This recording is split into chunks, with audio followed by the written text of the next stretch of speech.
What would hold you back from accepting this opportunity? Is it fear of failure? Or is it more a rational intuition that maybe this isn't a good idea?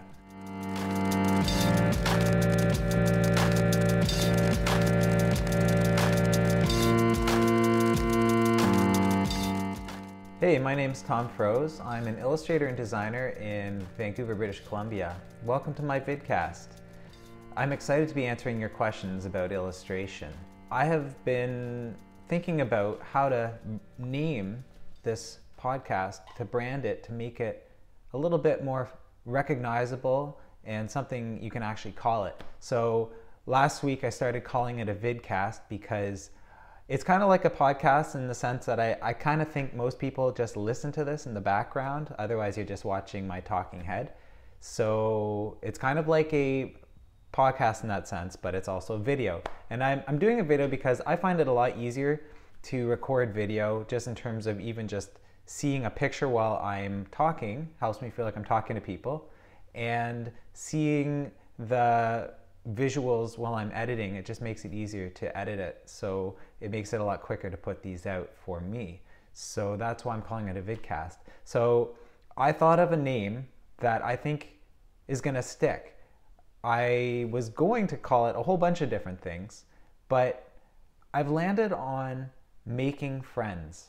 And I know that's super corny and super cheesy, but hey, I think that's what this is about. We are makers, making stuff, illustration, and by connecting here as a community, we're friends, right? Friends? Anyway, it's super corny, but I like it a lot, making friends.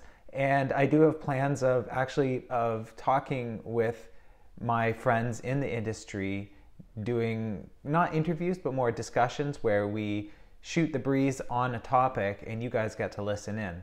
So I think Making Friends is going to be a great name for this podcast. So welcome to the Making Friends vidcast, and we'll see how this name sticks. Yeah, I am excited to be back here. I hope you guys had a great weekend. It's another week. Is it the last week in April already or something like that? Crazy. April went by very fast. And for me here, it's already spring. All the leaves are on the trees. We have trees blossoming everywhere, and it's flowers everywhere. The grass is green, and it's gorgeous. I know that some of you guys are experiencing quite a late spring back east, and I hope that spring comes for you soon. And wherever you are, I hope that you're just enjoying the time of year and just embracing whatever nature is giving you. So yeah, on to some news first. So I told you guys last week about my icon workshop. My icon workshop is called Inky Maps, and it's based on my Skillshare class, and it is sold out. So guys, thank you so much for your amazing response to that. I'm honored to be teaching a packed house, and I'm not even sure how many people are in the workshop. But anyway, it's going to be great. I'm excited, and thank you so much for any one of you guys who have signed up. I think that's a huge encouragement. So another thing I'm super excited about is my new enamel pins are finally available on my web shop. I'll put the link in the show notes. So I have these baddies here. This is the Pen Tool Wizard pen, and I do have a class on Skillshare called Pen Tool Wizard. It's a free class and anyone can take it. You don't have to be a member on Skillshare. And I teach you how to use the pen tool in Photoshop. If you're an Illustrator person, some of the principles apply, but it's mostly how to wrangle the pen tool in Photoshop. It's tricky. So when you take that class and master the pen tool and you feel worthy to be called a pen tool wizard, you can head over to my shop and get the Pen Tool Wizard lapel pen. So that comes on a fancy backer card. And of course, my Let's Do This lapel pin. This one's all about my inky illustrations, and one of my catchphrases. I'm super corny today. I have a catchphrase on Skillshare, and at the end of my intros, I always say, let's do this. And I thought I'd make that into a fun enamel pin with me or you or whoever diving into the ink pot, because that's what Inky Illustrations is all about. So both of these guys are available on the web shop, on my shop, tomfroze.com/shop, and the links are in the notes. So that's news. On to chit chat. So I'm doing the 100-day project, and I'm kind of joined up with Andy J. Miller's hashtag CPT 100-day, I think. And so I have been doing this. It's now day 20. I have to catch up because it was a weekend and I wasn't around my equipment to be posting those things. And sometimes on the weekend I kind of take it easy from social media. And anyway, it has been hard. I'm not gonna lie. So I'm a kind of all or nothing, go big or go home kind of person. I don't really enjoy things that I don't feel like I'm putting a lot of effort into. And the 100-day project for me, I'm doing 100 days of noses, has been designed to be rushed and not take a lot of time or thought at all. I was hoping to be more spontaneous. And I guess what I'm learning is that my good ideas, my best ideas, and the things that I enjoy the most take more thought than just random spontaneous doodles. And so my plan originally with a 100-day project, or not originally, as of last week, was to do it quick and to do no rehearsals and to use one color and a few other things. And yeah, I think I'm getting bored of it. But the question I'm having right now is, do I quit? Do I quit and say, like, this just isn't for me, it's not working, you know, it's okay, I made a mistake, maybe next time I'll think of a better one. So do I quit altogether? Do I stick to my rules that I made and be super stubborn about it and just keep doing it? Because maybe after 100 days of trying to be spontaneous and doing these doodles without too much thought or self-critique, maybe I will find something along the way. So that's option 2. And option 3 would be to allow myself to break my rules that I just set up last week. I kind of made these 4 rules and then said amen at the end as if to make it super final and kind of sealed and I can't change it. Anyway, so maybe my 3rd option is to break those rules and go a little bit sideways on that and keep trying new things. I feel like I'm gonna give it another week of sticking to my rules that I made and being consistent, because setting out to do what you said you would do is a lot harder than keeping on changing your game when things aren't working out the way you want. So I'm gonna give it another week and we'll see how it goes, and I'll catch up with you guys next week and let you know how I'm doing. Right now I'm reading for the 2nd time this book by Steven Pressfield. It's called The War of Art, and this is an amazing book for anyone who is in this game. Anyone who's illustrating or making art for a living, or just making art in general. Anyone who has that feeling, anyone who knows that feeling of sitting down in front of a blank canvas and being scared to put the first mark on the page or on the canvas, this book is for you. And super great short chapters, like 1 page each one kind of, it's almost like a devotional. And it really, for me, has been affirming the fact that this is a hard life hard life is the wrong, I don't have a hard life. But making art is hard. Making art for a living is hard. Being creative on demand is hard.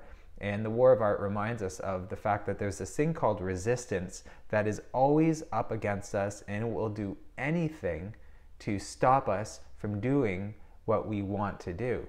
And it's always easier to sit down and make excuses and procrastinate and delay and say things that kind of sabotage ourselves.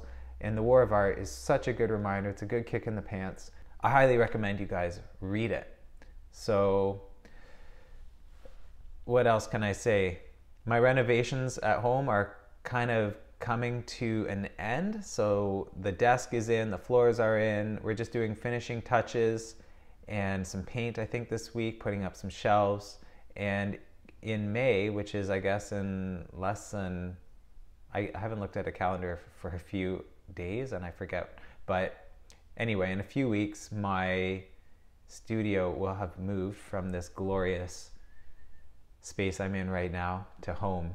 And probably when I'm recording, sometimes you're going to hear my beautiful daughters in the background and the noise of family life. But I'm excited to finally reach this point in my career where I can work from home. And so finally, last week I talked about how setting goals for your day and not following through with them and kind of procrastinating and getting distracted. By the end of the day, I feel totally crappy, and it's because I know that I didn't do what I was supposed to do that day. And so last week I set doable goals, just something I knew I could do in a day, and I set my mind to it and did it, and I was distracted a lot less, and I felt amazing at the end of the day. I went from 2 weeks ago feeling really depressed and blue and not really being able to put my finger on it, and coincidentally or incidentally, I was also very distracted and distractible and not meeting any of my goals each day. And then last week, having met all those goals, by Friday I was hot, like I was out of my funk and I felt really great. And I think there is definitely a correlation between setting goals, accomplishing them, and feeling good. So I think that's a small victory in my life. And yeah, less distraction and more satisfaction. That's my new mantra. Anyway, so let's move on to the questions. So I've been talking about doing a lightning round kind of questions, just kind of going through multiple questions and answering them all. And so that's what I'd like to do today. There has been a sort of backlog of questions, and I'll just get right into it and do my best to answer these as intelligently as possible. Avatar Gill has asked if I could share rough sketches, either random ones or ones that led to finished projects. So Avatar, thanks for your question. That is something I'd like to do. I'll probably devote an entire episode to that, because I'd like to get set up and be able to show you actually images. And so I would love to show you guys sketches, and especially how sketches relate to the end product. So stay tuned for an episode where I actually walk you through that process. Thank you, Avatar, for your question. So Magali asks, hi, I'm wondering what the best way to find an agent is. I've looked online, but I haven't come across anything obvious. So what is the best way to find an agent? I don't know if there's a best way. I can tell you how I found an agent, and it was by first creating a body of work that I was proud of and that I felt was objectively decent enough and agent worthy, I suppose.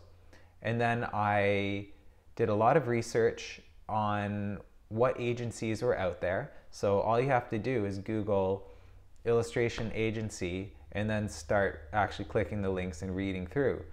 If you don't like what a link leads to, don't worry about it. Close the window and follow the next link. Any link that stands out to you, make note. What is the agency called? What does the work look like?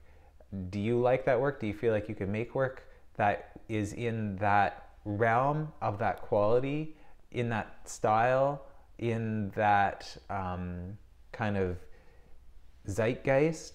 So I would just encourage you to research agencies without having any goals other than to make note to yourself of what agencies you like, and then bookmark those in your browser, or have a folder where you save screen grabs of them or something like that. And by the end of your research, you'll have got a feel for what kind of agencies are out there, and you'll start observing that there are very specific niches, and some are more kids lit oriented, and some are much more design and high style and fashion, and others are much more kind of conventional advertising type illustration agencies. So step one is have some work that you think is agentable. And step two is go and find agencies that you like. And then step three is get in contact with them. So getting in contact with an agent is, of course, the most daunting part. Maybe not the most daunting part, but maybe the least certain, because there's a good chance they won't respond to you. So you need to line yourself up, line up the chances of getting a response as much as possible. And how do you do that? This is maybe going to be a process of maybe not one time, but maybe you'll do one round of contacting agents with your portfolio, and you'll get rejected every time, maybe. And so maybe you can take a second look at your own work and see what's working and what's not. Have a friend look at your work, or someone you respect, and have them critique you, and maybe you can fine tune it and try again. One thing I would recommend is 3x3 magazine. I will put a link in the show notes. They offer, as far as I know, they still offer portfolio reviews, like 20-minute reviews, and they're usually with Charles Hively, and they are very helpful. I had one a couple years ago, and I had some really challenging feedback from them. I thought I was pretty on top of my game, and they told me stuff about my portfolio that I didn't expect to hear. And I had my back up a little bit when he was telling me my critique, but I was able to, think about it over time and agree or disagree. It really shaped how I approach my work moving forward. I realized that there are some people who don't think my work is the bee's knees, and they even perceive it in a way that I would never have perceived it. And having that kind of critique along with some helpful reasons why it's not working, which is what these portfolio reviews are set up to do, really will change your trajectory as an artist, as an illustrator. So that's maybe a part story of how to find an agent. I wish you all the best luck, and don't give up. Just keep making your work as good as it can be, and try and find people, agencies, who will appreciate and use you, and who you feel like you have stylistic and ideological or whatever overlap with them.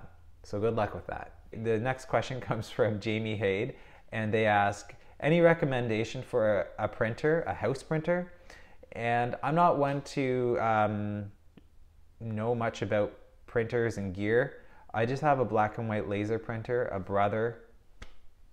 a laser printer, and I use my printer not for printing prints that I'll sell or for anything for presentation. It's more just documents, or I'll print my sketches to trace inky things over on my light table, things like that. I do know that Epson is they have a good reputation among illustrators and artists for making good prints. Epson is known to make good imaging hardware, including scanners and printers. So maybe start with Epson and see how that goes. So Bia on Skillshare asks, do we have a limit of colors in our palette when creating designs to be printed in letterpress? So I have a class on Skillshare called Impress Me, Illustrating for Letterpress, and I show you how to create a greeting card for letterpress. And so that's what she's referring to here. And she says, I see you use two, and she's talking about two colors. I see you use two colors and saw how the process is, so my guess is less color makes things less complicated, but I'm not sure if it's just a question of price or if we really need to stick to a couple of colors. So basically she's asking, why did you choose in your class to use only two colors for letterpress? And you're exactly right. It's a matter of complexity and also price. So when you're printing on letterpress, and if you want to know more about letterpress, check out my class on Skillshare. Link is in the show notes. If you want to print in letterpress, every color you put down has to be put on a separate plate. And And so every color you add means your pressman is going to be adding work. Every color you add creates extra work for your pressman. So that means, let's just say I want to print in green and orange. I don't know why I'd print in those colors, but those are the colors that came to my head. I'm making up one plate that has the green image, anything that's green, and an orange plate, anything that's orange.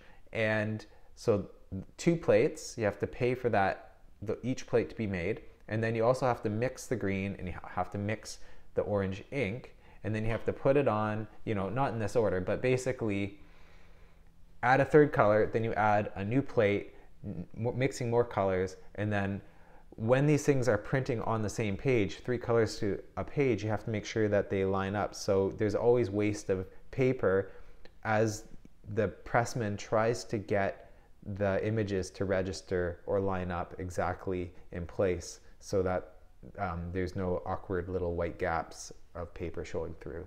So letterpress is an amazing and fun and delightful technology to print with, but it's also expensive because of how slow the process is and how labor intensive it is. So you want to limit your colors if you want to save money and complexity in the actual artwork. Okay, Christy asks, Tom, I have an important question. Okay, let's hear it. I'm planning to make prints of some products drawn by me, and I need to know how legal or illegal is this? For example, a print of Minute Maid orange juice. So I'm imagining you're making an illustrated interpretation of a Minute Maid carton of orange juice. I'll be honest, I actually don't know what the legality is. It makes me think of fan art, and there's tons of discussion around the legality of fan art and whether it's legal. I would even just look up, is fan art legal? And you'll probably find lots of articles and hopefully videos about that topic. But I would say if you're selling the prints just to your friends and stuff, I wouldn't worry too much about it. This is not legal advice. This is just what I would do, you know. But if you're commercially selling prints with copyrighted entities, I would do your homework and make sure you understand what you're getting into before making a big run of prints and running the risk of possibly getting sued by a giant corporation. Do your homework, but at the same time, if it's really small scale and it's just your friends that you're selling it to, I wouldn't worry too much about it personally. But please don't hold me legally accountable. This is not legal advice. So I have a question from Rob, and he emailed me after watching episode 10 last week, where I shared a story about how I started a creative community, which eventually led to me quitting my job and going to art school. And he just mentions he's 24, he lives in Slovenia, Europe. He's been a designer for about 2 years and works for a small studio, but didn't go to art school. So he feels like he's in a very similar position to where I was at that time in my life. And he wants to he's been hoping to go to art school to sort of grow and push himself into the next level, just like I hoped I would when I applied to art school. So he's actually gotten into an art school, and he's still deciding whether it's going to be right for him. He says he's got until the summer to make up his mind and officially enroll. So he's asking for advice on what my take on art school is. And I'll just say every art school is probably different. I went to one art school, and I'm sure there are thousands in the world. I went to NASCAD University in Halifax, Nova Scotia. And for me, that turned out to be a great place to study. And in many ways, it turned out to be so for reasons I could never have predicted. So at the time that I applied for the school, I was living in Toronto, and I was kind of ready to live in a smaller city and be around nature a little more. And so I felt like I hadn't really lived outside of the Toronto area ever. And I felt like I was kind of immersed in this bubble. And I felt like by moving to the coast and going to a smaller school, that it would meet those needs of breaking out of my bubble and also getting out of a city and having a little bit more tranquility around me. And I think the setting definitely did that for me. There were a lot more personal reasons why art school was amazing for me, and it was quite apart from any curriculum or anything like that. It was mostly just the experience of leaving my comfort zone and going into the unknown, which I felt like I grew up a lot through, both creatively and personally. And so there are very personal things and reasons why art school may affect you and make you grow.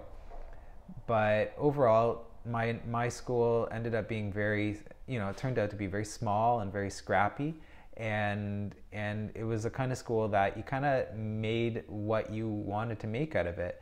It was very open-ended curriculum, and they didn't pigeonhole me into like a very specific discipline of design. So I wasn't like enrolled to be in advertising or interactive or something like that. Like, it was very broad, and I was able to experiment and take printmaking and book arts and even painting classes and stuff like that. And that ended up being really good for me. And there were a lot of opportunities that came out of being where I was. There was a studio there that I really admired, that I was very lucky enough to become an intern at in my third year. And that led to me being able to get more exposure to illustration and eventually building out a portfolio and a career trajectory that took me where I am today. So art school was amazing for me, but maybe not for the reasons that are in the syllabus of a class or in the prospectus, the student handbook that they give you to kind of sell you on the school. I'd say pick a school that you think you want to be at and whose faculty you admire, and who the courses they teach around illustration or design are up your alley, of course, right? Make sure that they offer a program and an environment that out of the box you are excited about. And that's definitely important. But apart from that, be open to all of your expectations being blown out of the water, not necessarily being under or overwhelmed, but simply because real life is different from any plan you might have had for yourself. And you just need to be open to what experiences you'll have and how they'll shape you. So how did my education actually help me, and how old was I when I went to study art? I was 26 when I entered into my first semester. And that I felt like I was really old, and I realized by the end of my education I would be nearly 30. And so for me it was pretty crucial that I made my decision sooner than later, because the older you get, the more responsibilities you get, the more tied down you get if you start a family or something like that. I was a pretty free agent at that time, so I knew that it was now or never, and I just jumped on it. And specifically, art school did give me the visual skills. I did a lot of foundational things like color theory and learning how to paint and things like that. And drawing was super important. And then, of course, the history classes that I learned and a lot of the more liberal arts and sciences type classes really rounded me out and gave me a lot more of an understanding of how visual art and illustration and visual language works. I took some classes by Hanno Esses on semiotics, which was kind of mind-blowing for me. I don't know if he's still teaching there anymore, but Hanno Esses is known for his take on what he calls visual rhetoric. So rhetorical devices are like metaphor, simile, and things like that. And he talks about how to use metaphor visually, or simile visually, or visual punning, things like that. And so that was pretty incredible. Just one example of something I got out of school. So yeah, I think getting a degree and going deep on a subject is really helpful, and I highly recommend it for anyone who wants to get into that level of serious study in in visual arts and illustration and design. So I actually went for a degree. I didn't get an illustration degree. I got a degree in design, and that was originally what I set out to be, was a graphic designer, and that's what I graduated with. And I worked as a graphic designer for a handful of years before I flew into fully independent illustration. Did I quit my job immediately, like immediately after getting into school? I got my letter of acceptance from the university, and I was super stoked. And then I gave it maybe a week of thought. I don't remember exactly how long, but once I was sure, it didn't take me too long. Like I spent enough time building up my portfolio and applying to get into the school, so I was pretty sure that I wanted to do it. So I made my decision and told my employer. I said, I'm going to be going to art school in September, and I think I gave him about 6 months of however much. I must have got my letter of acceptance in March, I'm gonna say. So however long it was between March and September, I gave him almost that much time, because I always believe in being straightforward with your employer and not sneaking around behind their back and screwing them over, because just because they're a business, they're also people. And you know, if you quit on short notice and assume that you're just totally replaceable and they'll be fine without you, I feel like that's a little bit maybe narrow-minded. And so my approach was just to say, you know, you might replace me before I'm ready, and I'll have no job for a few months before I go to school, but just so you know, I'm planning on going to art school, and it's just been my dream, and this means a lot to me. My employer supported me and let me work to the very last minute, and even gave me work as I was studying. So I was working at a distance, doing some of the roles and responsibilities that I had already. So that was how I earned money for at least the first year, and then that kind of dried up as I got replaced, and then of course I had to take on weird odd jobs, and I had to take out a student loan. So that's my answer to you, Rob. Thanks for your question. And what I did end up telling Rob, I actually emailed him right back with this simple sort of test, I guess. I said, like, I can answer you real quick here in an email.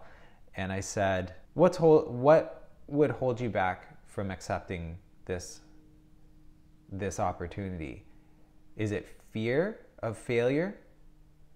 Or is it more rational intuition that maybe this isn't a good idea? Is it, I'm afraid of what will happen, like what will my job look like? How will I make money? Will I be poor? What if art school turns out to be a bust for me?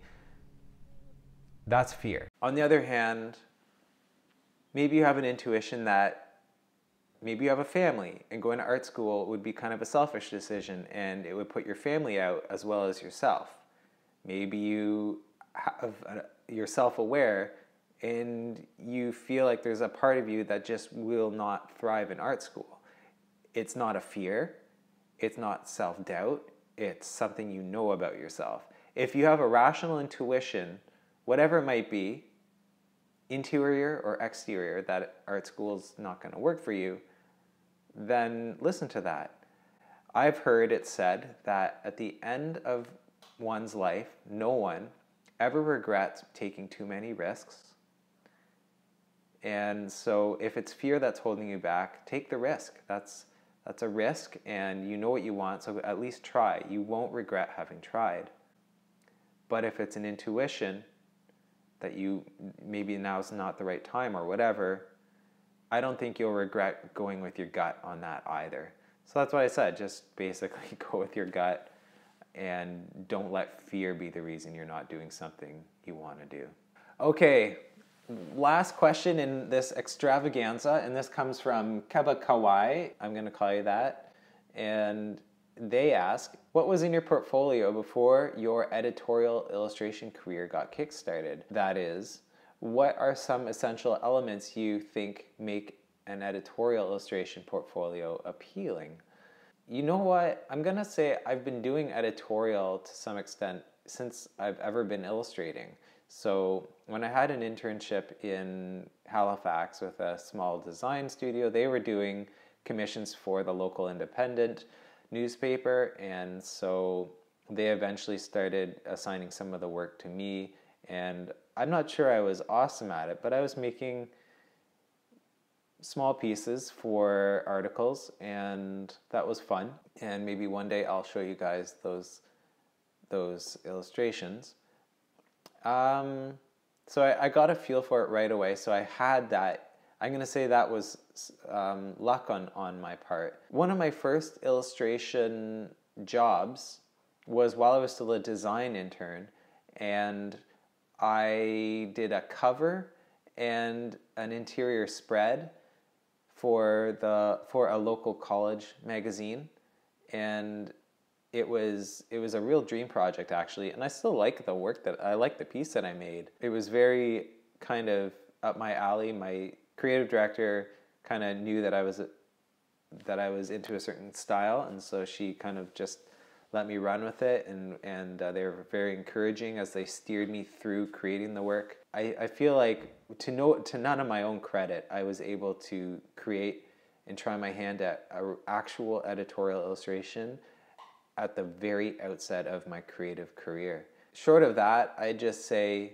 a lot of the illustrations that I was making as a designer, I would often make illustration that went into my design, whether for magazines that we're making at work or whatever.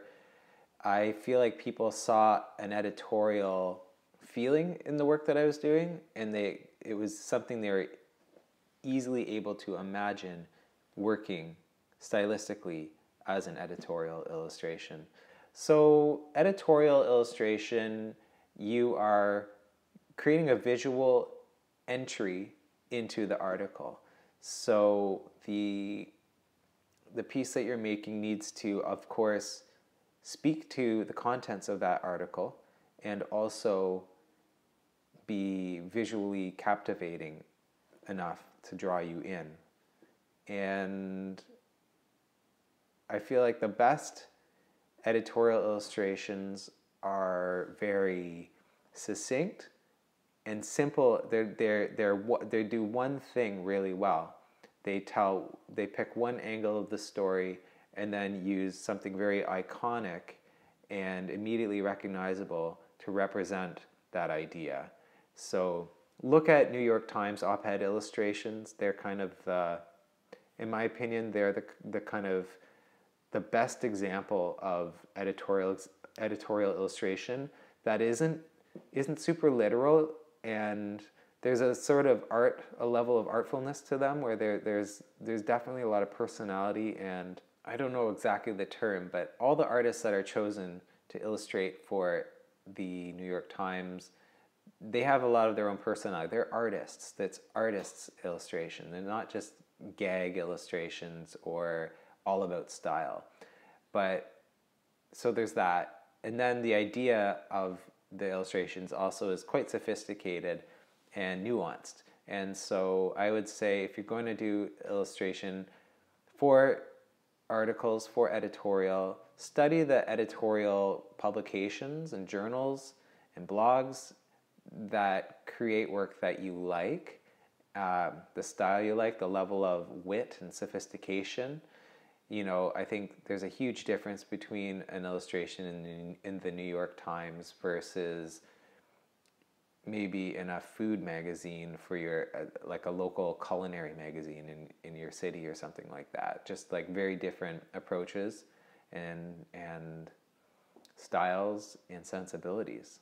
In my opinion, an editorial illustration should just be simple and attractive and convey one idea strongly and in a very creative and unique way. You don't want to be so unique that you alienate every viewer and they have no idea what's going on, but you also don't want to be so like trendy and just do something that you've seen done before, because if everybody's saying the same thing, nobody's saying anything at all, and it's all noise. And I would just recommend that you put as much thought into an illustration, as much thought at least as intuition. I think an illustration should be you doing your thing, putting your intuition into it, and you putting your own, a lot of actual thinking about, so how does this solve a visual problem and communicate to an audience. I feel like all of these questions are such good questions, guys, and a lot of them require so much more of a deep answer, and I feel like this is already running on way longer than I initially intended, and hopefully that's good. But yeah, if you feel like the answers I've given you kind of lead you to more questions, then feel free to ask for some more clarification, or let me know what you think you'd like me to go more in depth on. But today is my lightning round, so thanks for keeping up with this fast-paced, action-packed lightning round of Ask Me Anything on this vidcast. If you like this video, please give it a like. If you've been enjoying my other videos, please subscribe to my channel. Subscribers are always the first to be notified when I publish a new video, so you'll never miss out.